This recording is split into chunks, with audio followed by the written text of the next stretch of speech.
오늘은 출애굽기 34장 말씀을 통해 회복된 언약, 복음이란 제목으로 함께 주의 말씀을 나누도록 하겠습니다. 오늘은 2021년의 반이 지난 7월의 첫 번째 주일입니다. 1년의 반이 벌써 지났습니다. 여러분 한번 지난 6개월을 한번 돌아보시기 바랍니다. 지난 6개월 동안 어떠셨습니까? 신앙적인 부분에서 조금 더 성숙해지셨나요? 건강도 좀 더 좋아지셨나요? 여러분의 삶에 가족과 이웃과의 관계도 좀 이전보다 더 돈독해지셨나요? 아니면 여러분 지난 6개월의 시간 말고 여러분이 지금까지 살아온 삶의 여정을 한번 잠깐 돌아보시기 바랍니다. 지나온 나의 삶의 시간들을 돌아볼 때 여러분 어떤 생각이 드십니까? 살아온 길을 돌아보니 감사한 일이 참 많습니다. 자녀들도 믿음의 자리, 각자의 자리에서 열심히 살아왔습니다. 그리고 믿음 생활에 하나님의 은혜가 있었기에 지나온 시간들을 돌아보면 그래도 하나님의 은혜로 잘 살았구나라는 생각이 여러분 드십니까? 아니면 살아온 길을 뒤돌아보니 감사한 일보다 후회되는 일이 여전히 많습니다. 가족을 생각할 때마다 마음의 따뜻함보다 여전히 마음이 아프기도 합니다. 예수님을 믿었지만 오랜 시간이 지났어도 여전히 성숙하지 못한 우리의 모습을 보면서 하나님 여전히 제가 부족하군요, 제가 혹시 잘못 산 것은 아닙니까? 라는 생각이 드시나요? 설교를 준비하면서 저 또한 제가 샬롯에서 사역한 지난 9년간의 시간을 한번 뒤돌아보게 되었습니다.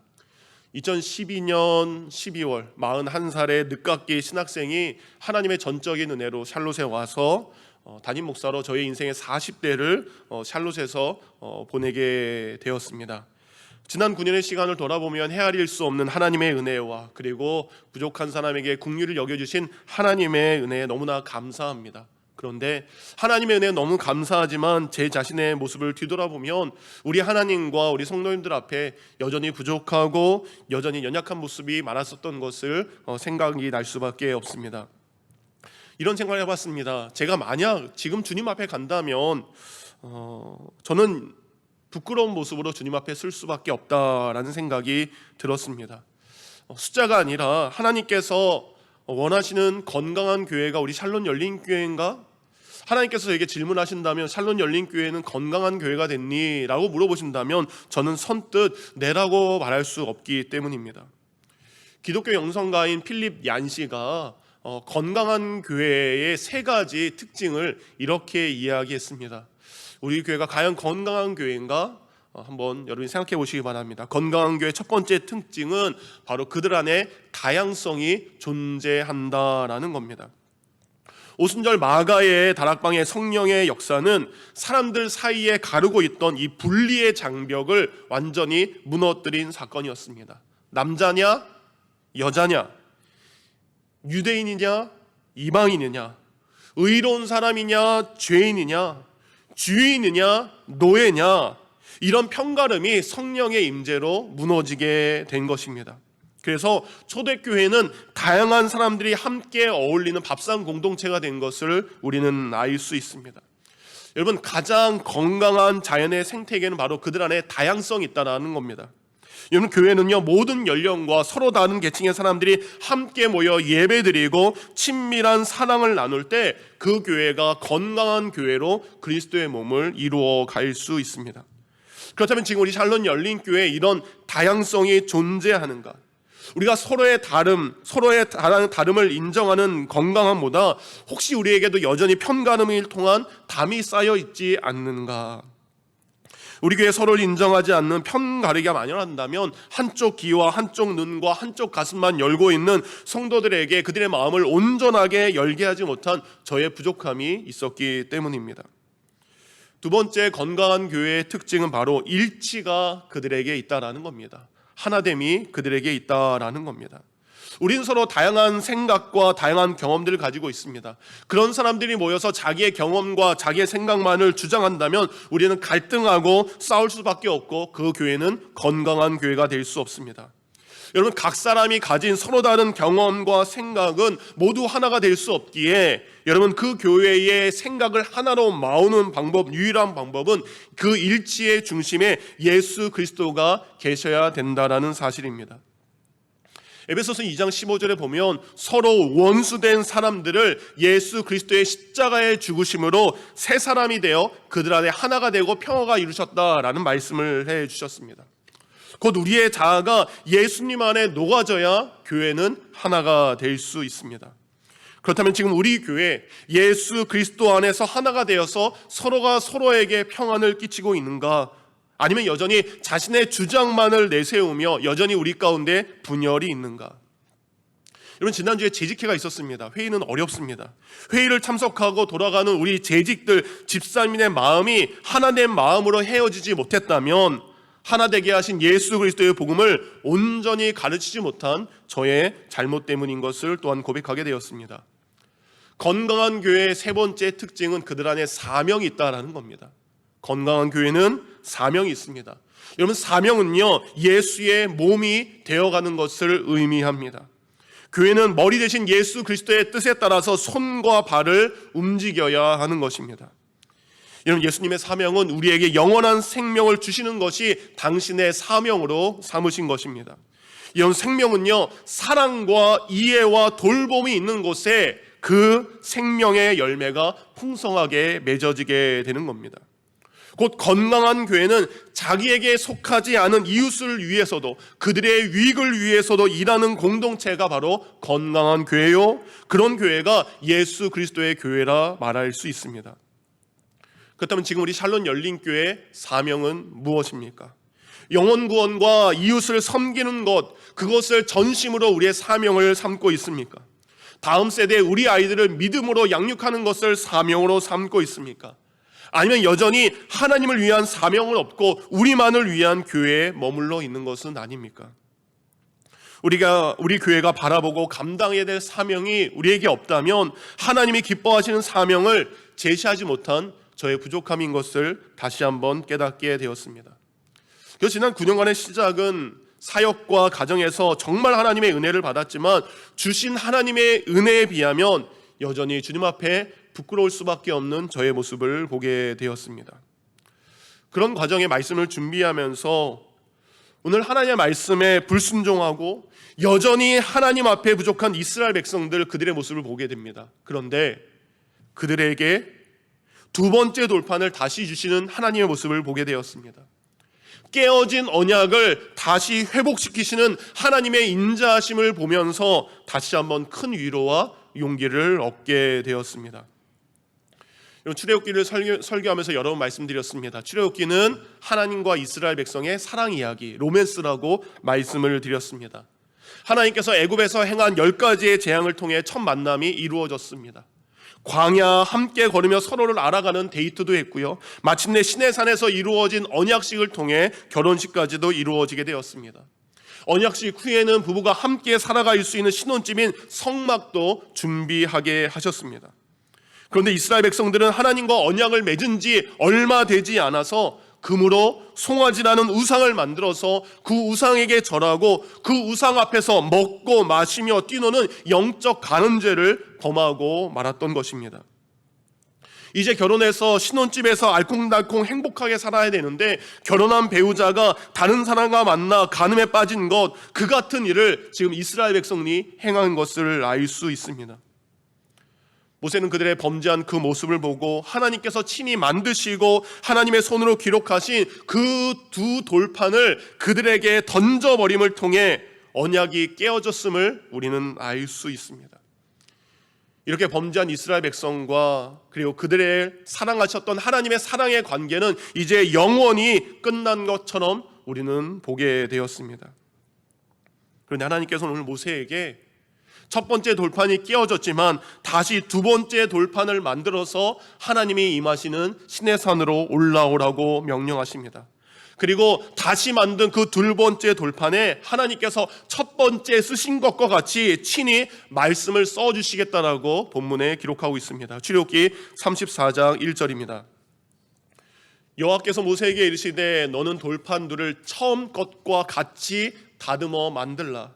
내가 깨트린 처음 판에 있던 말을 내가 그 판에 쓰리니.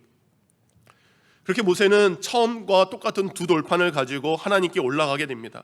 그럼 오늘 본문을 보면 하나님께서 그 돌판을 근거로 이스라엘 백성과 깨어진 언약을 다시 세운다라는 말씀을 이어서 해주십니다. 출애굽기 34장 10절 우리말 성경입니다. 내가 너와 언약을 세운다. 내가 온 세상의 그 어떤 민족에게도 보여준 적이 없는 놀라운 일들을 내 모든 백성들 앞에서 보일 것이다. 나 여호와가 너를 위해 할 일이 얼마나 엄하고 위풍이 있는지 너와 함께 사는 백성들이 보게 될 것이다. 이처럼 우리 하나님께서는 우상과 간음함으로 범죄한 이스라엘 백성들, 그들과 언약이 깨어졌지만 다시 한번 언약을 통해 그들과 언약을 회복시키시는 것을 말씀하고 계십니다. 그 언약의 증표로 또한 하나님께서는 이 세상 어떤 민족도 본 적이 없는 그 놀라운 일들을 그들에게 행하실 것을 또한 동일하게 말씀하고 계십니다. 이제 모세는 하나님께 죄송한 마음 그리고 백성을 사랑하는 이 마음을 가지고 두 번째 돌판을 가지고 힘겹게 시내산에 이제 8번째로 올라가게 됩니다. 그때 하나님께서 구름 가운데 강림하시면서 모세 앞을 하나님이 지나가십니다. 그리고 모세 앞을 지나가면서 하나님은 이렇게 말씀하셨습니다. 6절입니다. 우리 함께 있습니다. 우리 하나님은 이런 하나님입니다. 함께 있습니다. 시작. 여호와께서 그의 앞으로 지나시며 선포하시되 여호와라 여호와라 자비롭고 은혜롭고 노하기를 더디하시고 인자와 진실이 많은 하나님이라. 아멘. 하나님이 우리에게 말씀하십니다. 하나님, 그 하나님은 자비롭고 은혜롭고 노하기를 더디하며 그리고 인자가 많으신 하나님이십니다. 근데 여러분, 이스라엘 백성들은 하나님의 자비를 받을 만한 행동을 그들은 아직 하지 않았습니다. 그들은요, 하나님께 이런 놀라운 은혜를 받을 만한 모습을 하나님께 보이지 않았습니다.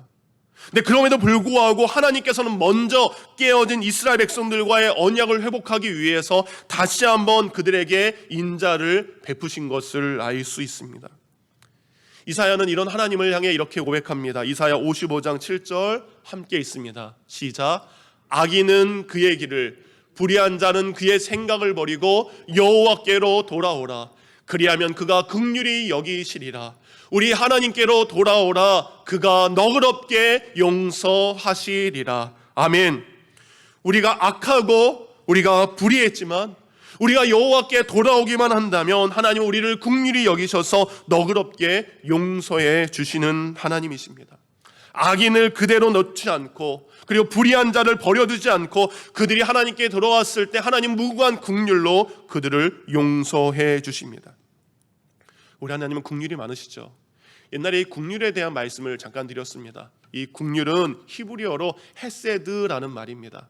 헤세드란 말은 무엇입니까? 바로 우리 여인의 태, 산모의 태를 자궁을 의미하는 것입니다. 그래서 이 헤세드라는 것은 무력하고 도움이 필요한 사람을 사랑하고 불쌍히 여기는 마음입니다. 어머니가 그의 자궁으로 연약한 아기를 감싸고 그를 긍휼히 여기면서 그를 품고 살아가는 것처럼 하나님께서는 우리를 품어주시는 것입니다. 그래서 우리가 긍휼이 많으신 그 하나님을 향해 우리가 해야 될 것은 무엇입니까? 하나님께 돌아가는 것입니다. 찬양 중에 여호와께 돌아가자라는 찬양이 있습니다. 가사가 이렇게 됩니다. 하나님의 마음을 너무 잘 표현했어요. 내 백성이 나를 떠나 돌아섰지만 내 백성이, 내 사랑이 내 백성을 포기 못하니 내 모든 것 내어주고 나 그들을 얻으리라. 여호와께 돌아가자. 우린 돌아서도 그는 변치 않네. 여호와께 돌아가자. 우린 넘어져도 그 사랑 영원하네. 사랑은 오래 참고 자신을 내어주네. 서로 사랑할 때 세상은 주보내. 사랑은 절대 지지 않네. 아멘. 우리가 하나님을 돌아섰지만 하나님은 그의 사랑으로 포기하지 않고 자신에 있는 모든 것을 내어주심으로 우리를 얻기를 원하셨습니다. 곧 우리가 하나님께 돌아가기만 한다면 하나님께서는 우리를 맞아주시고 우리를 회복시켜 주십니다. 여러분 생각해 보시기 바랍니다. 하나님은 한 번도 먼저 우리를 버리신 적이 없습니다. 우리가 하나님을 배신하고 우리가 먼저 불순종하고 우리가 먼저 하나님을 버렸을 뿐입니다. 그럼에도 불구하고 하나님은 언제나 우리를 다시 받아주십니다. 언제나 한결같은 사랑으로 우리를 사랑하셨기에 오늘도 우리를 기다리고 계십니다. 처음에 말씀드린 것처럼 지나온 인생을 돌아볼 때 늘 아쉽고 좌절이 되는 분, 저와 같은 마음을 품고 있는 분들이 계실 것입니다. 오늘 말씀을 통해 다시 한번 우리가 믿음의 소망을 가지기를 원합니다. 하나님께서 우리를 포기하지 않고 다시 한번 우리에게 하나님의 기회를 허락하시는 그분, 그 하나님이 우리의 하나님이시기 때문입니다.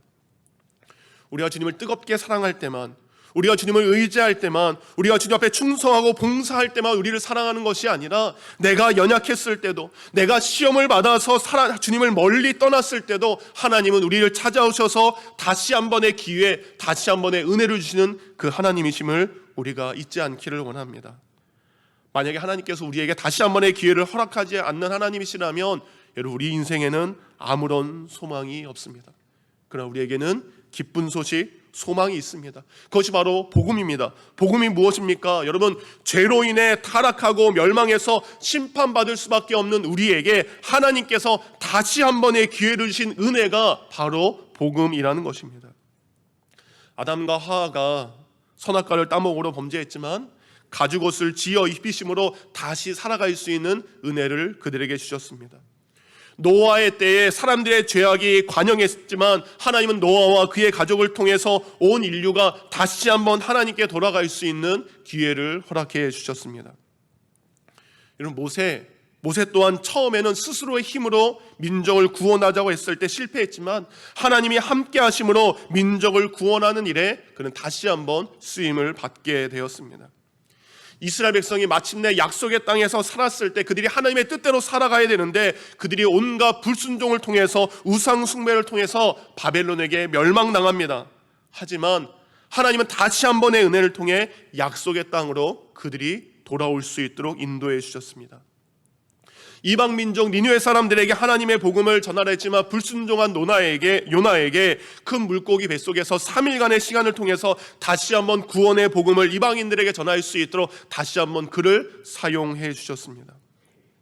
신약도 마찬가지죠. 예수님께서 3번이나 자신을 부인한 베드로를 직접 찾아가신 그 예수님의 모습 또한 다시 한번 제자의 사명을 감당하도록 기회를 주신 것을 알 수 있습니다. 예수님께서 친히 말씀하신 탕자의 비유 또한 어떻습니까? 아버지의 품을 떠나 타향에서 허랑방탕하게 실패한 탕자가 돌아왔을 때 다시 한번 그에게 옷을 입히고 그에게 반지를 끼운 다시 한 번의 기회를 주신 그 아버지의 사랑을 우리는 성경을 통해 계속적으로 볼 수 있습니다. 그러기에 우리가 부족하고 때로 우리가 아무리 넘어지고 쓰러져도 우리가 결코 낙심할 필요가 없다라는 겁니다. 우리 하나님은 다시 한번 우리에게 더 기회를 주길 원하시는 사랑이 많으신 하나님이심을 우리가 믿기를 원합니다. 그래서 여러분, 창세기 1장에 하나님이 천지를 창조하셨고 창세기 2장에 하나님이 인간에게 복 주셨어요. 3장에 인간은 범죄했습니다.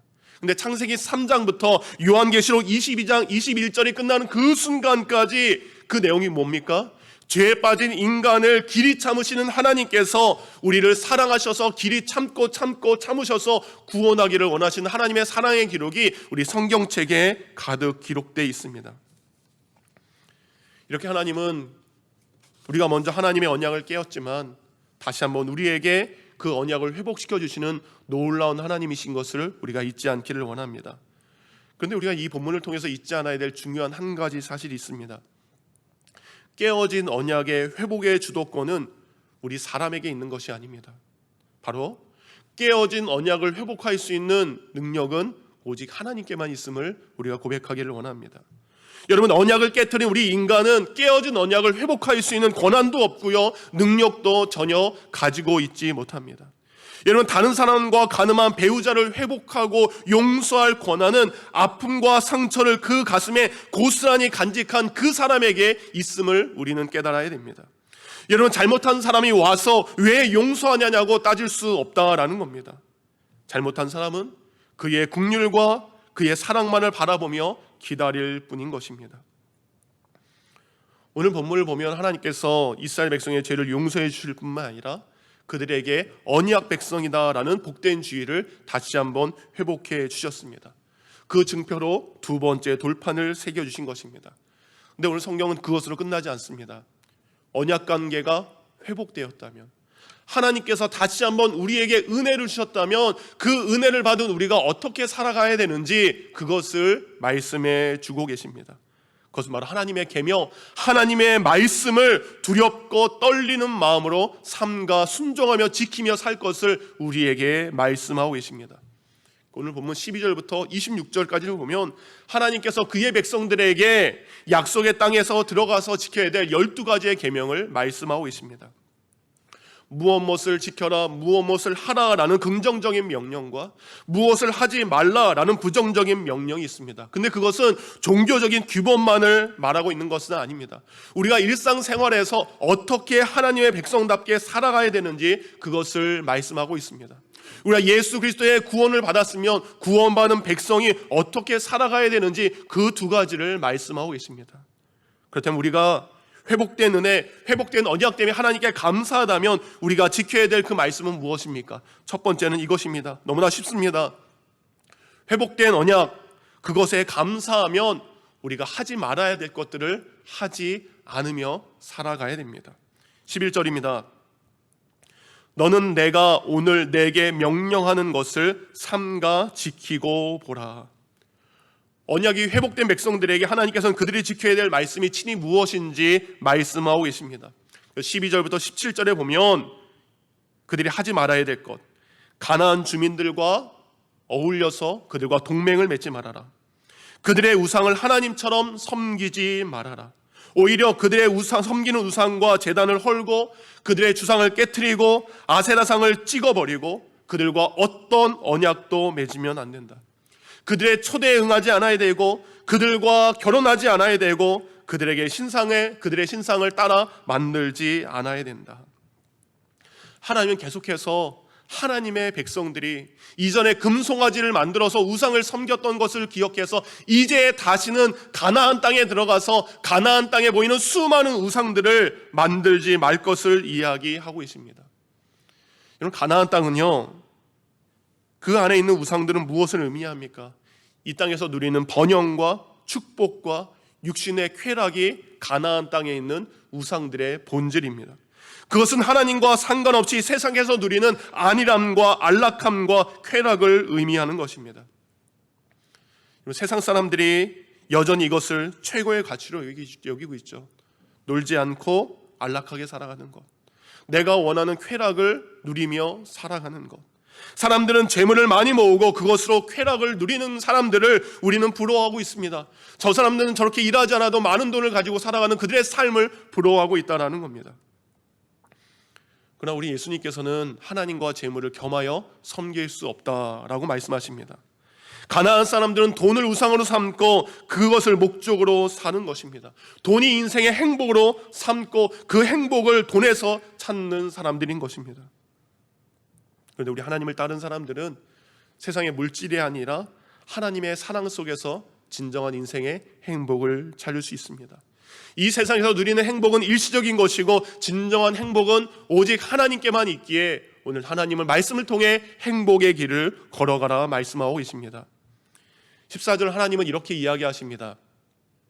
너는 다른 신에게 절하지 말라. 여호와는 질투라. 이름하는 질투의 하나님이시니라. 여러분, 하나님께서는 당신의 마음을 우리 사람의 마음에 비유하시면서 질투의 하나님이라고 이야기하십니다. 여러분, 질투의 원어적인 의미는 이겁니다. 너와 나 사이에 그 어떤 것도 끼어들게 하지 말라. 하나님과 이스라엘 백성 그 사이에 아무것도 존재하게 하지 말라라는 것이 바로 질투의 원어적인 의미인 것입니다. 여러분, 십계명 중에 제1계명이 무엇입니까? 너는 나 외에 다른 신을 내게 두지 말라. 여러분, 하나님께서 이렇게 질투라는 표현을 하신 것은 무엇입니까? 그만큼 하나님께서 우리를 사랑하는 그 사랑이 가득 찬 하나님인 것을 이야기합니다. 그렇게 하나님의 백성들은 하나님이 우리를 사랑하시는 그 사랑을 믿어서 우리와 하나님 사이에 그 어떤 것도 두지 않아야 된다라는 겁니다. 지난달 행복밥상 나눔, 우리 가족 행복밥상 나눔도 했는데요. 이번 달 행복밥상 나눔의 그 질문은 바로 이것입니다. 하나님보다 더 귀하게 여기는 것이 있다면 그것이 바로 다른 신에게 절하는 것입니다. 요즘 내 삶의 우선순위 하나, 둘, 셋 순위를 정해보고 어떻게 하면 하나님께서 내 삶의 가장 1순위가 될 수 있는지 이야기해 보시기 바랍니다. 내가 요즘 가장 많이 고민하고 가장 많이 시간을 보내고 가장 열정을 쏟는 그 1순위, 그것이 무엇인가를 생각해 보는 것이고, 그 1순위에 하나님이 오기 위해서 어떻게 해야 되는지 그것을 가족들과 함께 나눠보시기 바랍니다. 이렇게 우리가 언약이 회복된 백성이라면 하나님께 하지 않아야 될 것들을 하지 않는 귀한 백성이 되기를 원합니다. 두 번째, 회복된 언약에 감사하다면 우리는 해야 될 것들을 하는 그리스도인으로 살아가야 됩니다. 하나님께서 그 뒤에 주신 이 계명들의 핵심은 안식일과 여러 가지 절기들을 지키라는 말씀인 것을 알 수 있습니다. 여러분, 안식일과 각 절기의 규정에 따라 이스라엘 백성들은 하나님께서 예배하는 곳에 정해진 곳으로 나아가서 그곳에 가서 예배를 해야 됩니다. 지금 이스라엘 백성들이 지금 광야에 있지만 약속의 땅에 들어가면 온 사방에 흩어져 살게 되겠죠. 하나님께서 때가 되면 이제 하나님이 정하신 곳으로 와서 예배를 드리라고 이야기합니다. 그것은 바로 내가 살았던 곳을 떠나는 것을 의미합니다. 내가 예배를 위해서 내가 살고 있는 것을 떠난다는 것은 무엇입니까? 그때 다른 민족이, 다른 사람들이, 다른 나라들이 우리의 가정을, 내가 사는 곳을 공격할 수 있는 위험에 빠진다는 것을 의미하는 것입니다. 하나님은 이러한 위험에도 불구하고 모든 것을 하나님께 맡기고 하나님께 나와서 예배하는 것이 언약 백성, 회복된 백성들이 하나님께 당연히 해야 될 삶의 모습이라는 겁니다. 안식일 규정은 지난주에 말씀드린 대로 예배와 회복을 통한 쉼의 시간들입니다. 여러분, 하나님의 백성들은 자신의 수고와 노력의 결실로 살아가는 것은 아닙니다. 여러분, 하나님께서는요, 안식일 규정을 통해 우리가 모든 것을 때로는 내려놓아야 된다는 것을 의미합니다. 왜냐하면 우리가 내려놓았을 때 공급자 되신 하나님께서 우리의 인생을 주관하시기 때문입니다. 그래서 절기에, 그리고 우리가 안식일에 우리의 삶의 모든 것을 내려놓는다는 것은 내가 전적으로 하나님만을 의지하며 살 것을 믿음으로 고백하는 것입니다. 세상은 그렇지 않죠. 세상 당장 하나님을 섬기는 것보다 어느 정도 성공한 다음에 하나님을 섬겨도 늦지 않다라고 우리에게 말하고 있습니다. 그러나 그것은 속이는 자 마귀의 계략인 것입니다. 하나님의 백성은 오늘 지금 이 순간부터 하나님을 섬기며 그분을 영화롭게 하는 것이 우리의 삶의 목적이 되어야 될 줄 믿습니다. 하나님은 자신의 모든 것을 맡기는 그의 백성들을 보호하시고 그리고 그들의 필요를 공급하시는 하나님이십니다. 내가 필요한 것을 내가 채워가는 것이 아니라 하나님께 내어 맡김으로 그 모든 것을 공급받는 주의 백성이 되기를 주님의 이름으로 축원드립니다. 말씀을 마치며 이렇게 정리하기를 원합니다. 첫째 아담은 실패했습니다.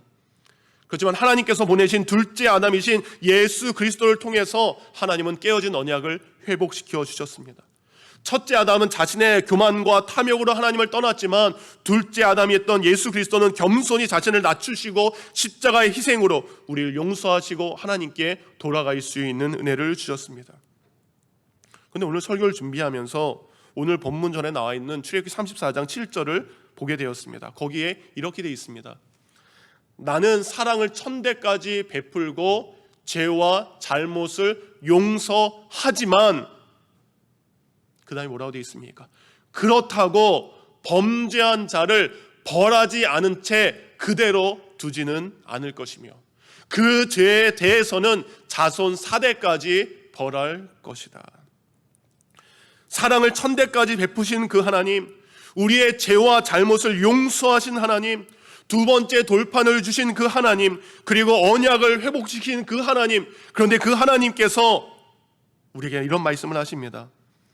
벌은 면제하지 않겠다. 범죄한 자를 벌하지 않은 채 그대로 두지 않겠다. 그 앞에 나온 용서의 하나님과 거리가 먼 것, 이거 앞뒤가 맞지 않는 것 같습니다. 그러나 그것이 아닙니다. 여기에 진정한 회복의 복음이 숨겨져 있습니다. 이런 죄에 대한 벌이 없다면 예수 그리스도께서 죄의 값으로 우리를 대신해서 십자가에 대신 돌아가실 필요가 없다라는 겁니다. 이스라엘 백성이 그들의 잘못으로 양과 소가 대신 그 죽음의 값을 치러야 용서가 되는 것처럼 예수님께서 우리의 죄값을 대신 치러주셔야만 완벽하고 완전한 속죄와 언약의 회복이 이루어진다라는 것입니다. 이것이 진리입니다. 예수께서 그냥 죽으신 것이 아니라 내가 마땅히 받아야 될 죄의 값을 십자가에서 지불하셨기 때문에 우리와 하나님 사이에 깨어진 언약이 바로 회복된 것입니다. 이렇게 복음의 중심은 죄에 따른 대가가 있어야 용서가 있다라는 겁니다.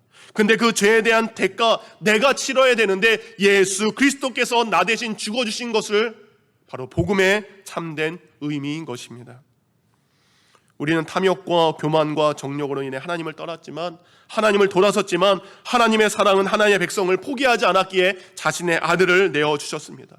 오히려 우리보다 우리를 더 사랑하셔서 자신의 모든 것, 자신의 아들까지 우리를 위해 내어주셨습니다.